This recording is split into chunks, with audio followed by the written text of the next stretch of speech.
ഒരു gas cylinder പൊട്ടിത്തെറിച്ച് ഉണ്ടായ ഒരു അപകടമാണ് നമ്മൾ ഈ മുകളിലത്തെ വീഡിയോയിൽ കണ്ടുകൊണ്ടിരിക്കുന്നത്.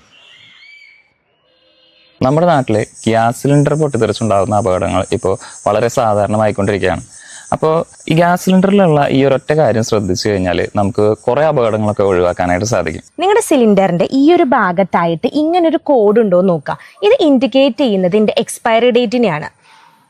ഈ ഒരു കോഡിലെ ആൽഫബറ്റ് ലെറ്റേഴ്സ് ഇൻഡിക്കേറ്റ് ചെയ്യുന്നത് നിങ്ങളുടെ വർഷത്തിന്റെ ഓരോരോ ക്വാർട്ടേഴ്സ് ആണ്. അതായത് എ എന്നതുകൊണ്ട് ഉദ്ദേശിക്കുന്നത് ജാനുവരി ടു മാർച്ച് ആണ്. അതുപോലെ ബി എന്ന് പറയുന്നത് ഏപ്രിൽ ടു ജൂൺ ആണ്. സി എന്ന് പറയുന്നത് ജൂലൈ ടു സെപ്റ്റംബർ. അതുപോലെ ഡി എന്ന് പറയുന്നത് ഒക്ടോബർ ടു ഡിസംബർ ആണ്. എക്സാമ്പിൾ ആയിട്ട് B28 ആണ് കാണുന്നതെന്ന് വെച്ചാൽ ബി എന്ന് പറഞ്ഞാൽ നമ്മുടെ ഇയറിന്റെ സെക്കൻഡ് ക്വാർട്ടർ, അതായത് ഏപ്രിൽ ടു ജൂൺ. അതായത് നമ്മുടെ സിലിണ്ടർ ജൂൺ 2028 ശേഷം രണ്ടാമതും ടെസ്റ്റ് ചെയ്യണം എന്നാണ്.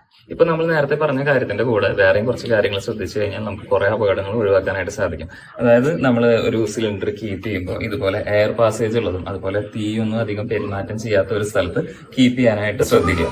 അതുപോലെ ഉപയോഗം കഴിഞ്ഞാൽ നിങ്ങളുടെ ഗ്യാസിന്റെ റെഗുലേറ്റർ എപ്പോഴും ഓഫ് ചെയ്ത് കീപ്പ് ചെയ്യുക. അതുപോലെ തന്നെ നിങ്ങളുടെ സിലിണ്ടറിന് എന്തെങ്കിലും ചോർച്ച ഉണ്ടോ എന്ന് അറിയാനായിട്ട് സോപ്പ് സൊല്യൂഷൻ ഉപയോഗിക്കാവുന്നതാണ്. അപ്പോൾ അതുവഴി നിങ്ങളുടെ സിലിണ്ടറിന് എന്തെങ്കിലും ലീക്കേജ് ഉണ്ടെങ്കിൽ അത് നിങ്ങൾക്ക് മനസ്സിലാക്കാനായിട്ട് പറ്റും.